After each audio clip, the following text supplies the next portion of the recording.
so I don't give a fuck what anybody else thinks about it. Let's do this.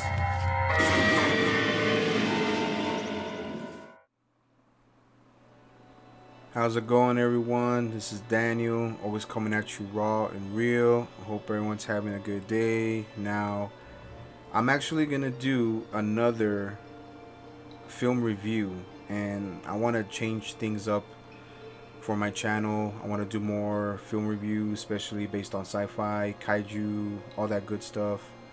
And what I'm gonna review today was a film I watched a few days ago and hadn't watched in maybe 4 or 5 years, and that's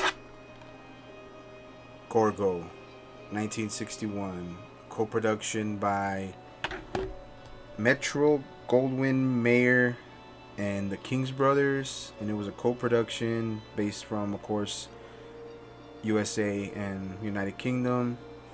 And just getting straight to the movie, which also stars Bill Travers. And I don't know if you know who Bill Travers is, but if you're as old as I am, he's also the one who starred in Born Free, the movie about Elsa the lion that is reintroduced into the wild. And he's a pretty decent actor. And just getting straight to the film, some volcanic activity happens to start up. I don't know what part. It could be, I don't know what part of the ocean. And of course, Bill Travers is a captain of a ship, and the volcanic activity, the eruption, tends to damage their ship at some point, and they have to get fresh water, they have to get resources that were lost during that actual accident. And they go and talk to the harbor master, or try to talk to the harbor master, and the harbor master, I guess he's a caretaker for a little boy. And the little boy ends up showing them some crazy treasures that the harbor master had actually found. But believe it or not, the harbor master is actually also an archaeologist.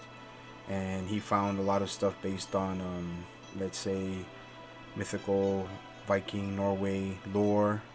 And talking about a sea spirit called Ogra.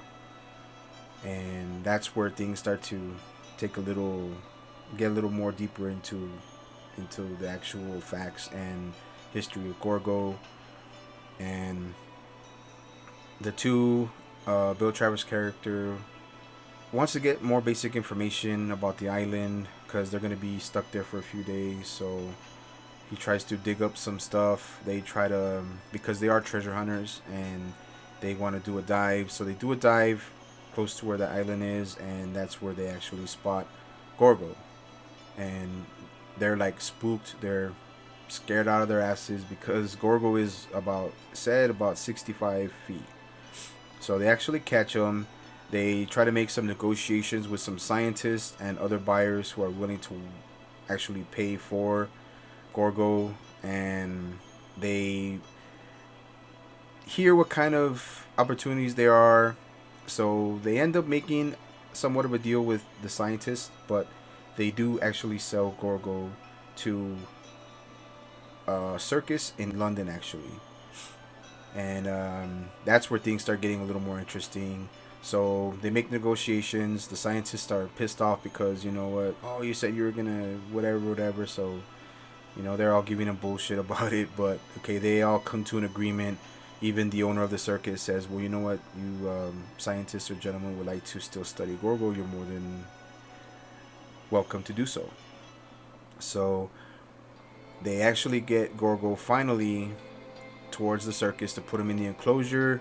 Some dumbass photographer decides to get brave, jumps one of the barricades, takes an up close fucking picture of Gorgo, and Gorgo wakes up. He was supposedly he was heavily sedated by tranquilizers, but obviously it wasn't the case.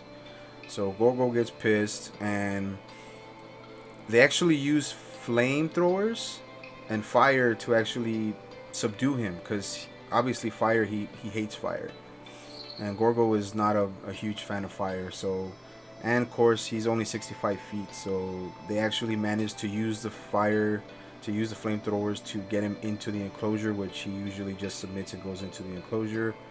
And like I said, moving on, I don't want to make the review so I don't like to get too into detail. I like to keep it just raw and, out of spur of the moment that just comes out of my head. And as far as that goes, they're making money. Gorgo's a huge attraction. Everybody's going crazy about him. And right before you know it, everything's going good.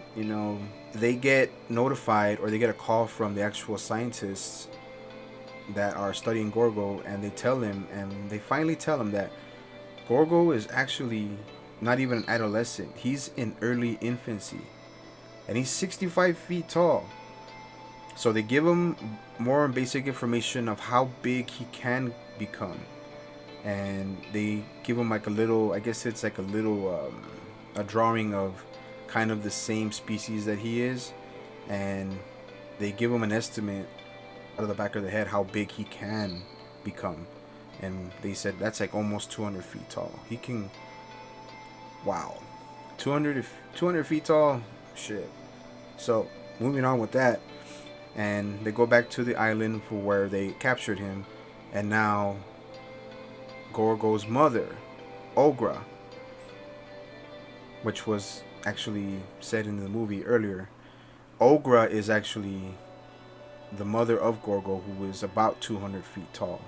She's mad. She's like wondering, where the hell is my offspring? So she follows him all the way up to London. They try everything in their power, their navy, the Royal Navy, Royal Air Force. Nothing seems to actually even phase Ogra, Gorgo's mother. So she goes straight over there looking for him. She tears up London. I mean, from what I can remember, I think she even tears down part of the Parliament clock tower. And Parliament clock tower over there means that's some big shit over there. So, and then the London Bridge, like holy shit, those are historical landmarks, and she's wrecking them. Like she's fucking going to town on that, going to town on those landmarks. So, getting straight towards the end of the story, she finally goes towards the circus. Bill Travers' character realizes, there's no hope. We can't do anything. Even his partner tried to let Gorgo go, because just keeping him there is making everything worse. And as far as that goes, she gets to him. She breaks him out of the enclosure. She literally just knocks down the wall towards that actual tank that he's in. She just breaks it down with her foot, and he just climbs out. And it's a basic happy ending. I'm glad none of them were killed. I'm glad Gorgo didn't die. Ogra didn't die. And that's pretty much the movie. And I will say that I did enjoy Gorgo's design. Of course, it looks good for any kind of design outside of Toho or even Daiei. So it's a real good design, and it does mesh up amphibian, some dinosaur characteristics, and being 200 feet tall or even 65 feet tall. The eyes are red, the teeth look great, the arms were and legs were kind of bigger than usual, but that's where I can say I can see somewhat of amphibious kind of appearance, but they all worked for me, and the design was great.